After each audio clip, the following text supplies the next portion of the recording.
Hi, good morning, Internet Universe. I hope everybody's doing well. There is a significant heat wave moving across the country, so make sure you stay hydrated, stay cool, stay safe. If you don't have to be going outside, if you know of any elderly, family members, friends, just keep an eye on them because they are always at a higher risk for heat stroke and things like that. Um, the weather is going to be kind of crazy. It's not only the heat, there's a lot of storms, there's an increased risk of tornadoes. So, wherever you live in the country, make sure that you and your loved ones are safe and take care of one another. So let's talk about politics, the hearings in gun law reform. So, I'm pretty sure, so some of you have heard in the news that there is a bill that is being drafted to address the gun violence in this country. It is a bipartisan effort, and I feel is a significant baby step that needed to be taken. There's some of the things that the people wanted that are not going to be there and are non-starters, but they actually weren't going to make much of a difference, to be totally honest. So one of the non-starters was the ban on assault rifles, on assault weapons. Obviously, a lot of people think that's an issue, and it is to an extent, but to be honest, when the United States implemented years back, we're talking about over a decade back, a ban on assault weapons, it actually sort of like created a bigger issue because people started stockpiling. Because God forbid, this country, you got to have your weapon, like they're not going to be around. I have to run and buy 3 of them suckers because they're going to take them away. So, it wasn't as effective as people thought it was going to be. But that being said, we really need to worry about the ones that are already in the streets. I mean, yes, it would be nice to place a ban in all of them, and that way they're not sold to civilians. But there's a lot of other crazy stuff that is being sold that can be even worse. I actually had the opportunity to talk to a gentleman that does gun conventions in the Pennsylvania area, and he has actually sold RPGs to civilians. So this country has a serious issue with weapons. Like, it's a crazy fascination, and I just don't get it. So the bill, it's not going to have the ban on assault weapons. And I believe the other point that was sort of like a non-starter but is being revisited is raising the age to purchase a weapon. Last I heard, they were kind of like going back to the table. Now, that is all well and good, and believe it or not, this actually happened. It wasn't just because the Texas shooting, the Uvalde shooting, was sort of like the straw that broke the camel's back, because there were 27 other gun incidents after that. But I think anytime that it involves children, it just changes the dynamics.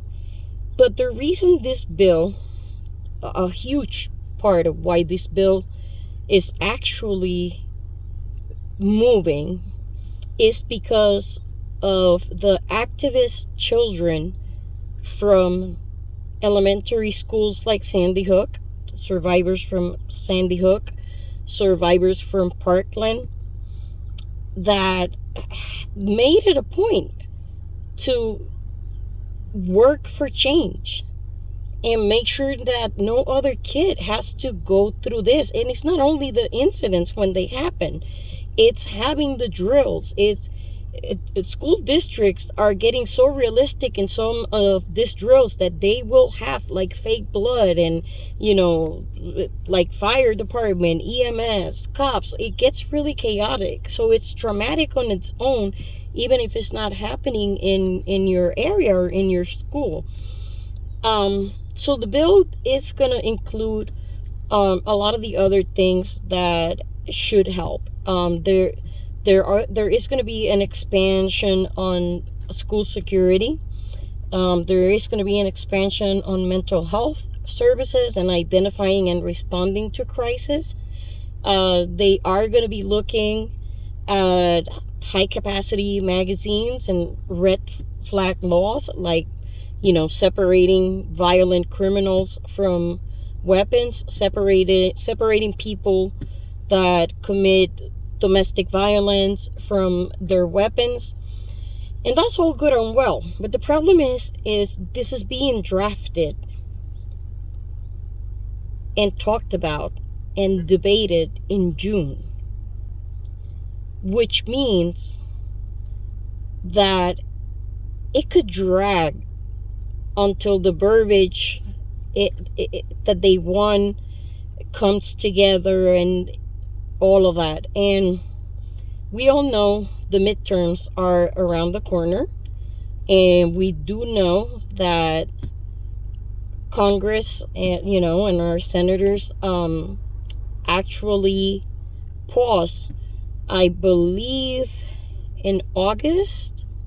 I want to say August, might be September, but it's one of those months. So I'm and I'm very cynical. I know it should be the other way around. You should always be positive and look at the silver lining on things. But I'm cynical. I'm usually the Debbie Downer in my family circle and in my circle of, I don't have a whole lot of friends, but in my circle of friends, I'm very cynical. I don't have a whole lot of faith in people, especially politicians. And to hear somebody like Mitch McConnell get behind this, and somebody like McCarthy get behind this out of the blue in the last couple of days, pretty enthusiastically, while we're having the hearings for the insurrection on January the 6th, is kind of suspect.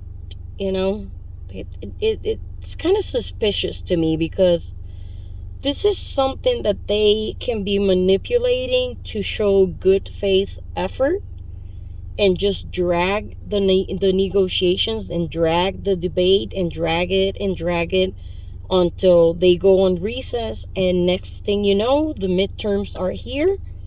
And if they take power, which sadly, with inflation and everything else chastising the American public, there's a big chance that Republicans will win seats and then pull back altogether.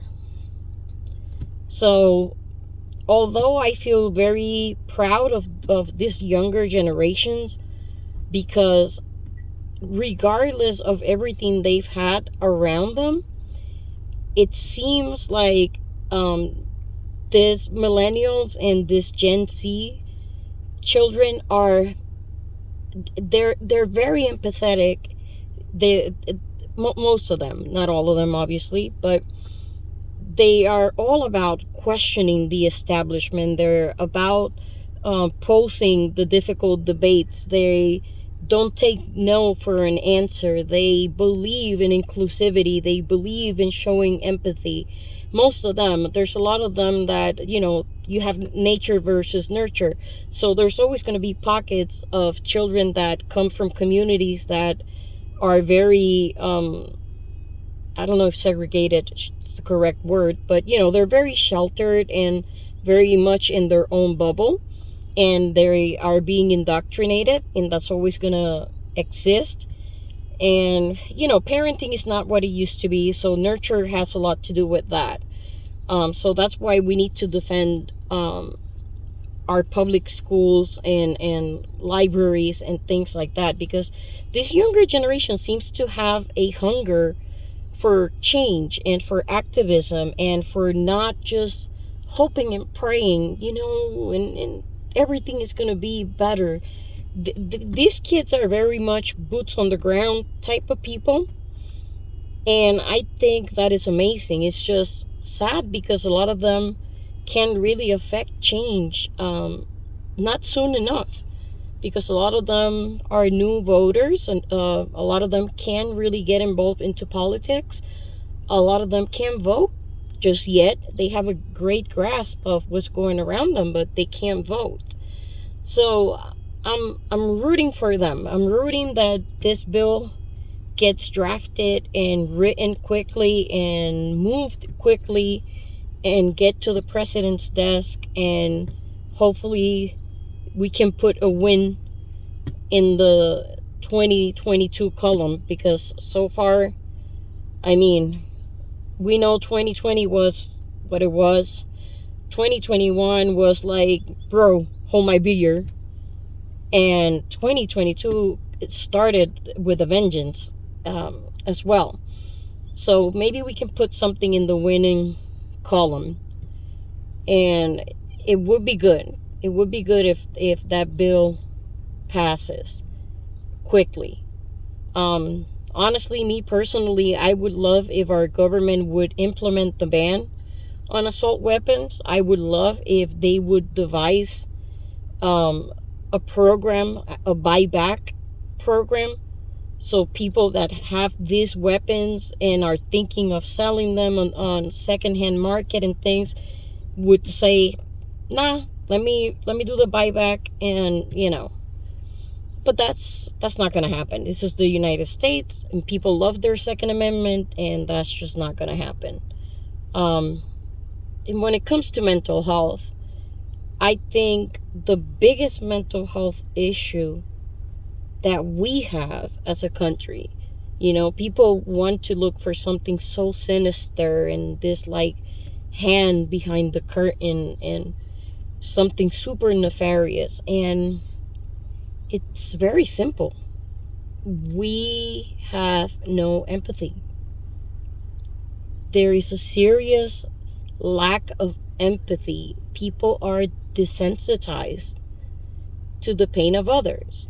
Not everybody, obviously, and not necessarily the majority, but enough people want things to want the status quo to remain. A lot of people are so very much selfish that it's their way or the highway, and they just still spew all this hate out there, and that's part of what's killing us.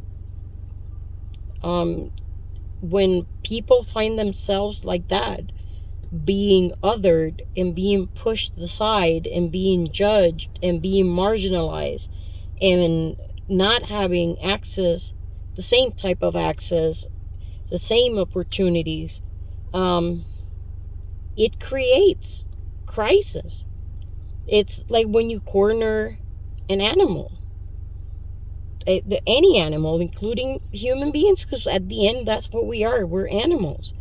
And if you corner somebody and you push enough, they're gonna fight or flight, and sometimes both.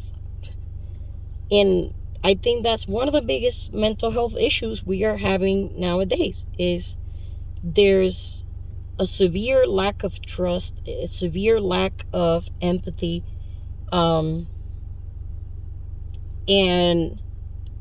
it's the culture of the me on the generations that are in power. It's I'm gonna hold on to this for dear life, because change is not good. They don't want things to change, and as long as they can avoid that, they will. Doesn't matter how many lives it costs. It really doesn't. And what happens is those that get oppressed react. They blow up. So yeah, there is nothing super nefarious about it. It's just the nature of the beast. If you corner an animal, they're gonna attack. So anyhow, keep an eye on the hearings. They are super interesting, just to see all the stuff that was going on behind the scenes. And keep pushing, educate those around you, get involved in your community, reach out. That's the only way change actually happens. That and participation. So come November, make sure you vote. Anyhow, again, stay cool, stay safe, stay healthy, and I'll be talking to you guys. Make sure to share the video if you like it, make any comments, and subscribe to see if I can continue these pretty neat conversations. This is pretty therapeutical. Have a good one, everybody.